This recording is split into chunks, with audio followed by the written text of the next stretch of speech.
Sebelum saya menyampaikan apa yang ingin saya sampaikan, karena selama hampir 6 jam saya mendengarkan dengan seksama apa yang disampaikan oleh para pembicara, mulai dari Direktur Eksekutif TYI AHY, para panelis, dan para moderator. Saya merasa mendapatkan banyak hal dari apa yang saya dengarkan tadi. Saya sering bicara, mendengar itu menyempurnakan kepribadian. Mendengar itu menambah pengetahuan dan wawasan.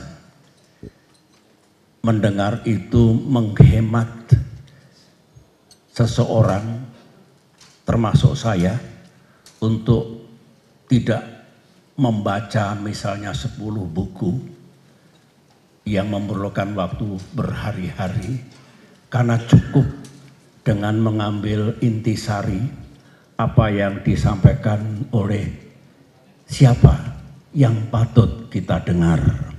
Saya bersyukur karena yang saya dengar tadi adalah emas. Terima kasih kepada para pembicara, utamanya para panelis. Saya tentu tidak ingin berbicara sebagai panelis ke-9 atau moderator ketiga. Saya juga tidak bermaksud untuk menyampaikan rangkuman, kesimpulan, atau intisari dari diskusi panel hari ini. Karena menurut saya semuanya sudah jelas dan gamblang.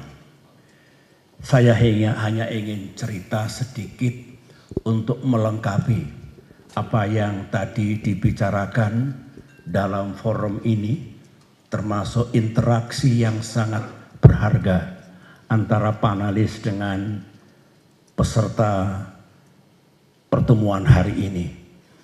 Saya juga menikmati interaksi yang berlangsung dengan baik tadi.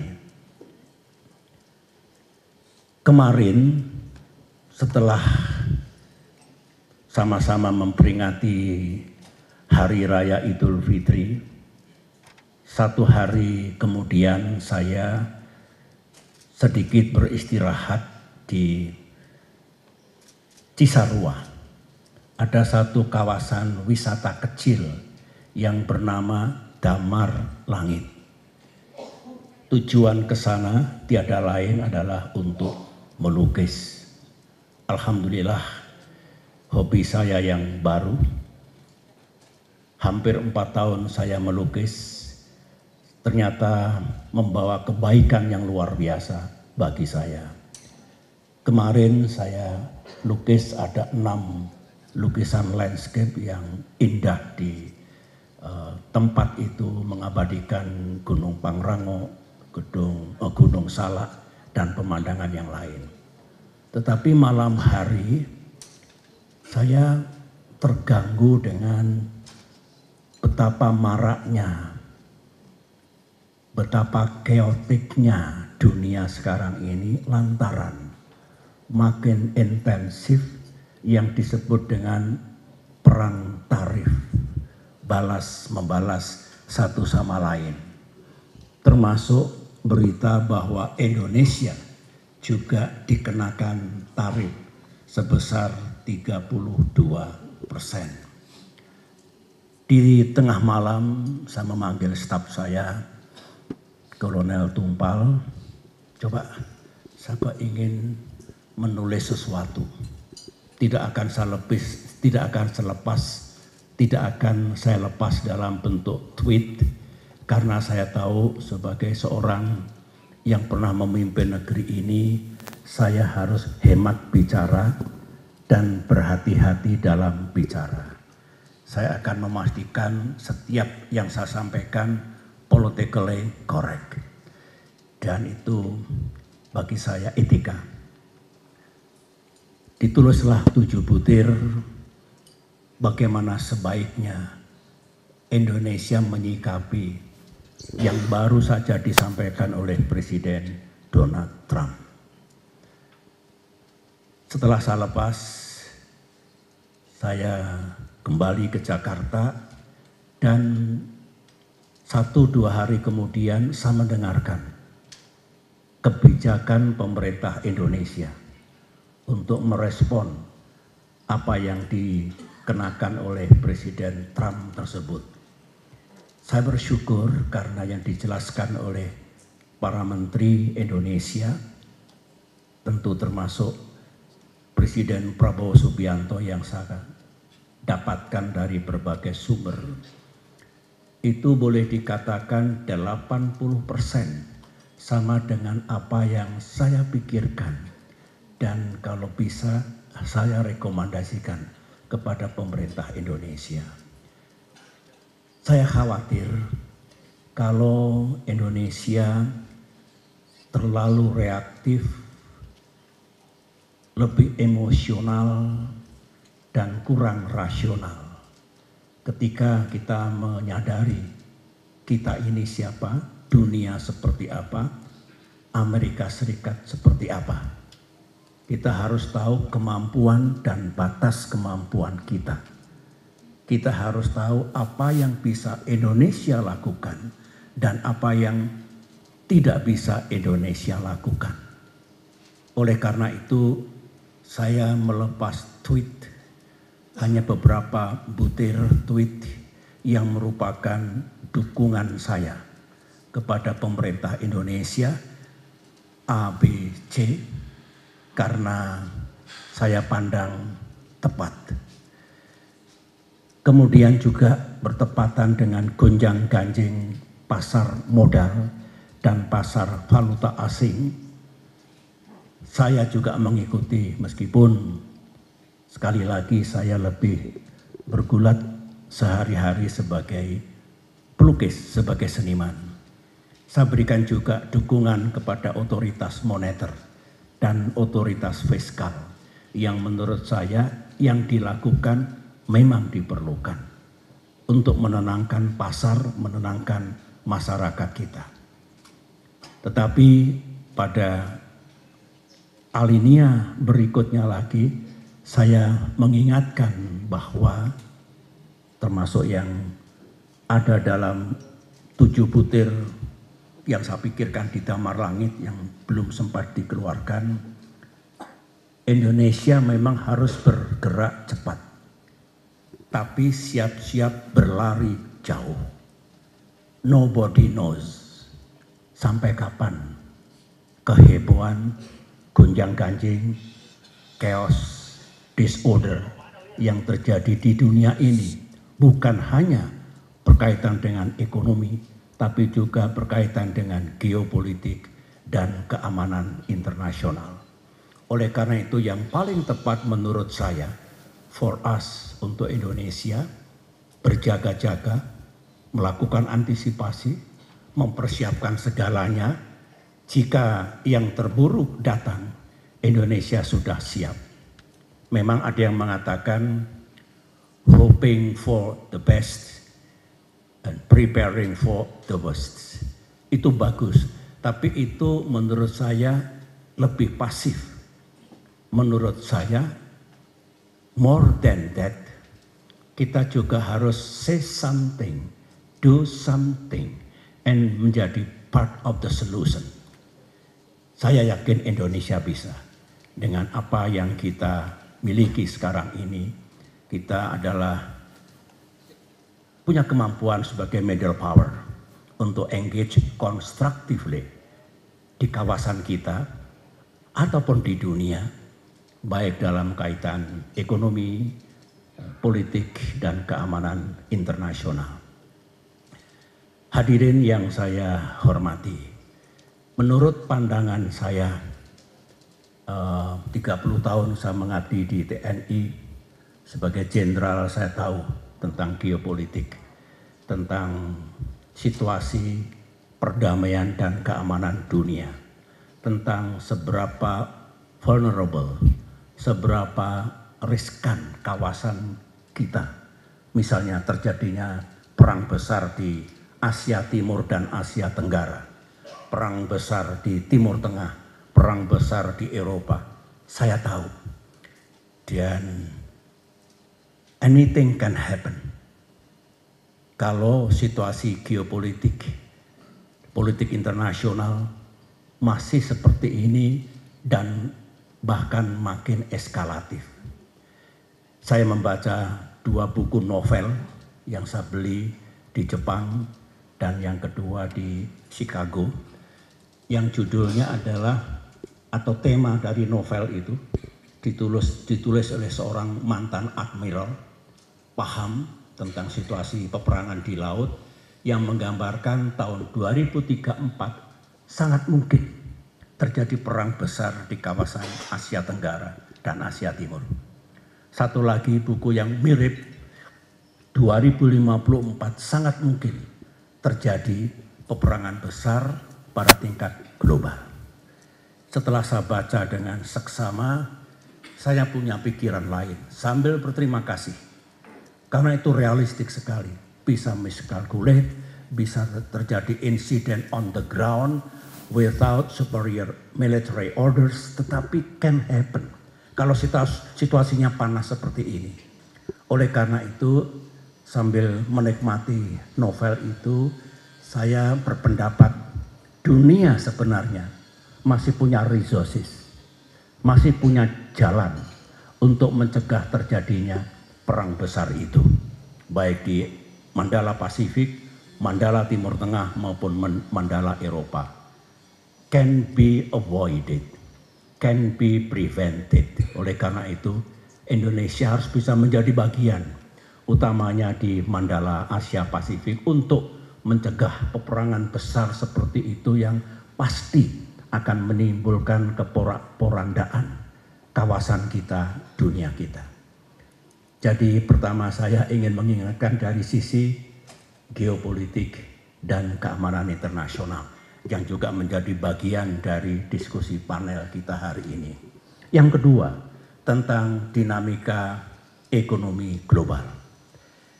Yang diharapkan itu adalah ekonomi dunia yang makin tumbuh inklusif dan berimbang, ekonomi dunia yang berimbang, kemudian perdagangan dan investasi ekonomi membawa manfaat bagi semua bangsa, dan boleh dikatakan dunia memiliki stabilitas ekonomi yang bagus. Itulah our goal, our objective. Saya masih ingat ketika terjadi krisis 2008-2009, saya aktif menghadiri G20 Summit, mulai dari Washington DC ke London dan seterusnya kemana-mana. Bagaimana segera stop the bleeding, kemudian bagaimana memulihkan kembali ekonomi dunia yang tidak mudah. Kita merasakan bertahun-tahun kita ingin memulihkan ekonomi global dari goncangan global economic crisis. Perdebatan di London, ini mana yang penting? Deregulasi, kemudian reformasi, atau stop the bleeding, bentrok antara Eropa dengan Amerika Serikat. Dan saya masih ingat, mengapa tidak dua-duanya? Mengapa harus memilih? Saya ingin menyampaikan, sekali terjadi goncangan ekonomi, tidak mudah untuk mengatasinya dan kosnya sangat tinggi. Apalagi kalau perang tarif, perang dagang ini menjadi-jadi. Bagaimana kalau global growth down? Bagaimana kalau unemployment meledak di mana-mana? Bagaimana kalau inflasi terjadi di belahan bumi dunia? Bagaimana nasib negara-negara miskin? Bagaimana kalau debt crisis? So, sama. Mengapa tidak kalau kita menjadi bagian dari solusi say something, do something once again, agar ini tidak makin menjadi-jadi. Paham kita juga memiliki batas kemampuan, tapi why not, nice try, untuk apa yang bisa kita lakukan menyelamatkan perekonomian dunia yang dipicu dari perang tarif dan perang dagang sekarang ini. Yang ketiga, kita cemas, saya cemas, kalau perhatian para pemimpin dunia, tentu bukan hanya Amerika Serikat dan Tiongkok, tapi all world leaders, kalau makin away dari kewajiban internasional yang lain, misalnya menyelamatkan bumi kita dari climate disaster, yang menurut saya sekarang makin mencemaskan. No longer climate change, tapi climate crisis. Kemudian kita juga punya pekerjaan rumah, mengurangi kemiskinan sejagat dan juga ketimpangan sedunia.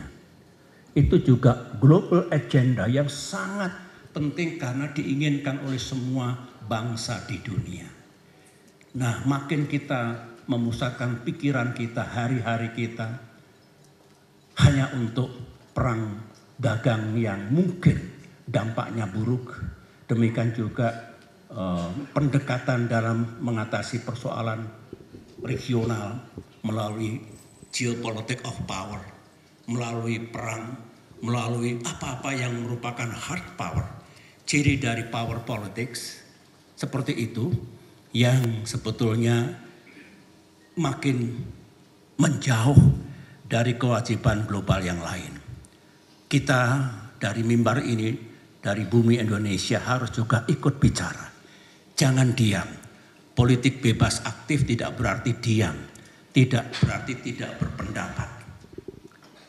Tentu kita harus bisa dengan penuh tanggung jawab, dengan tujuan yang baik, ikut menyampaikan pikiran-pikiran kita.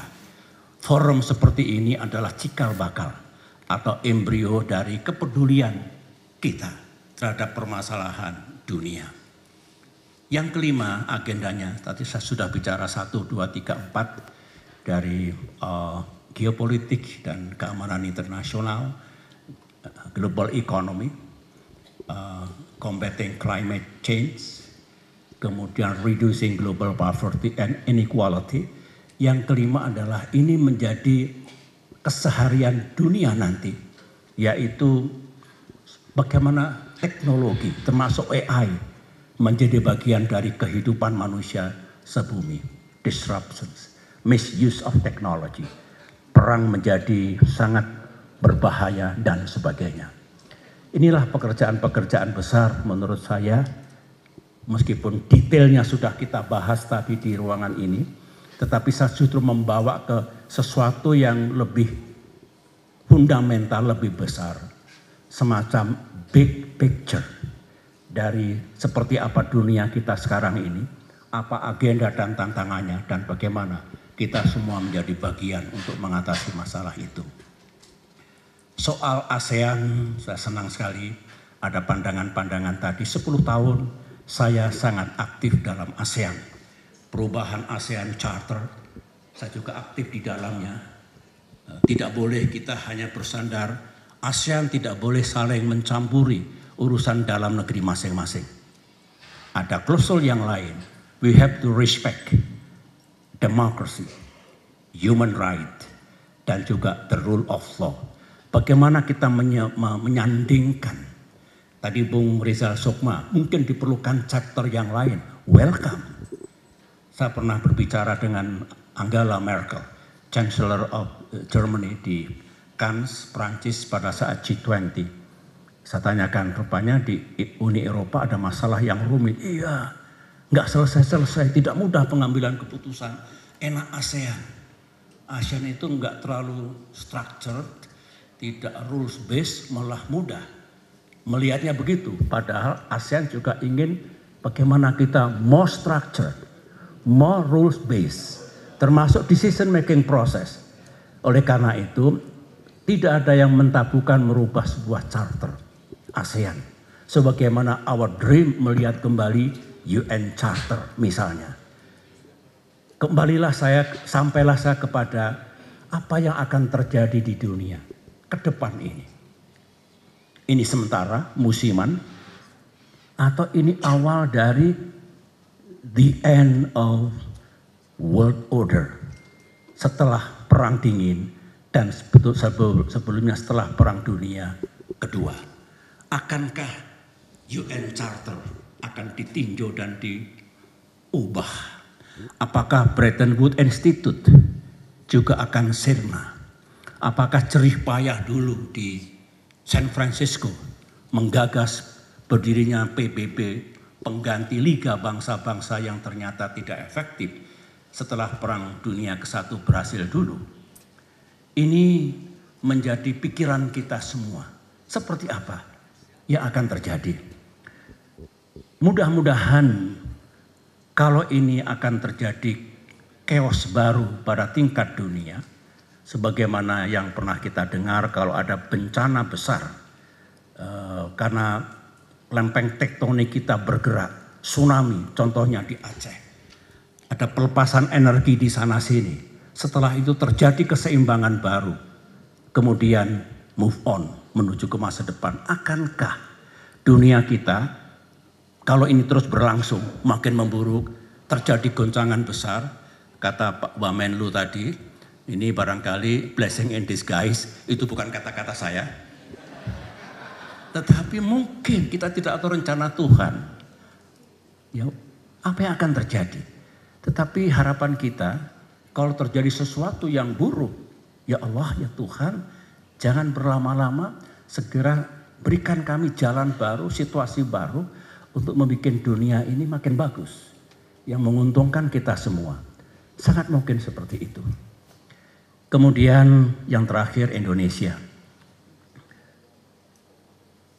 Saya tentu sama dengan pendahulu-pendahulu saya, mulai dari Presiden Soekarno, Presiden Soeharto, Presiden Habibie, Presiden Abdurrahman Wahid, Presiden Megawati.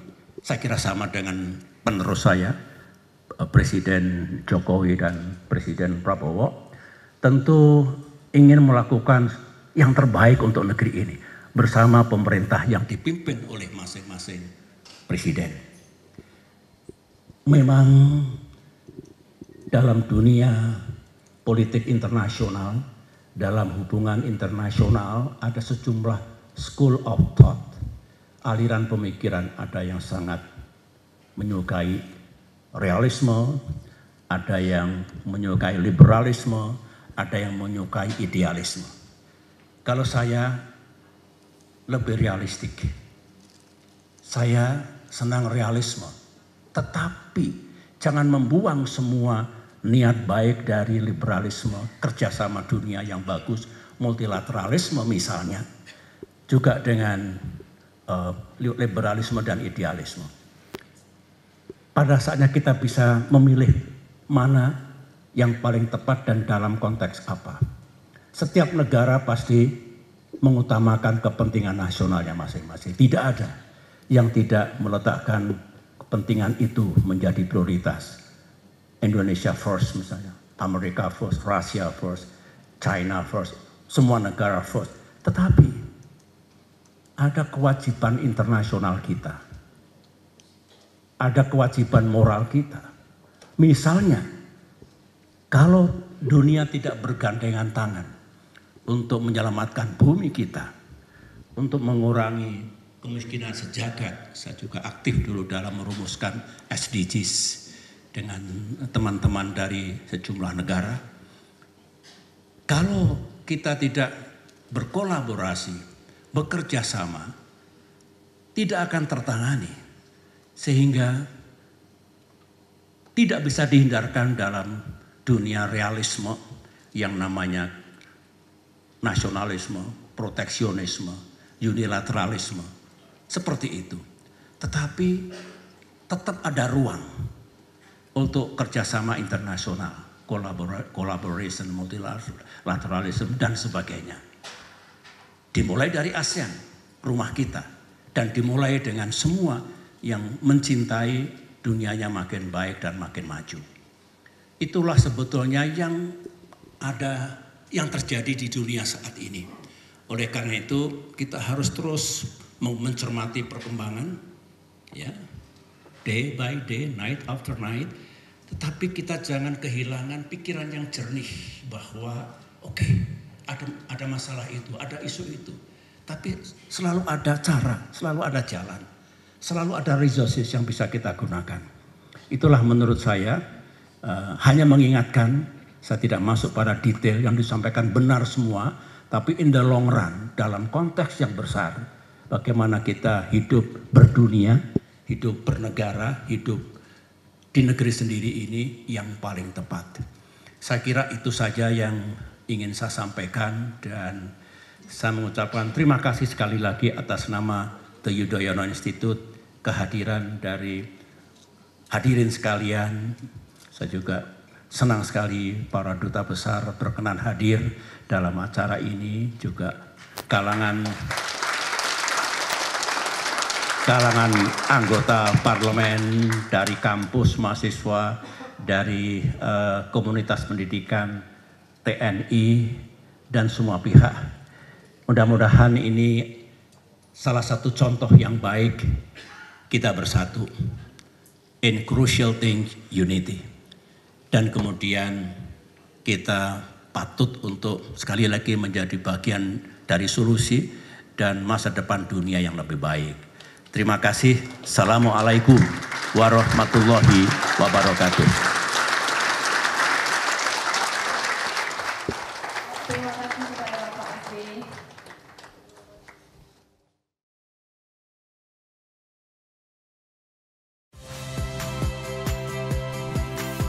Saya Radi Saputro. Saksikan program-program Kompas TV melalui siaran digital, pay TV dan media streaming lainnya. Kompas TV, independen, terpercaya.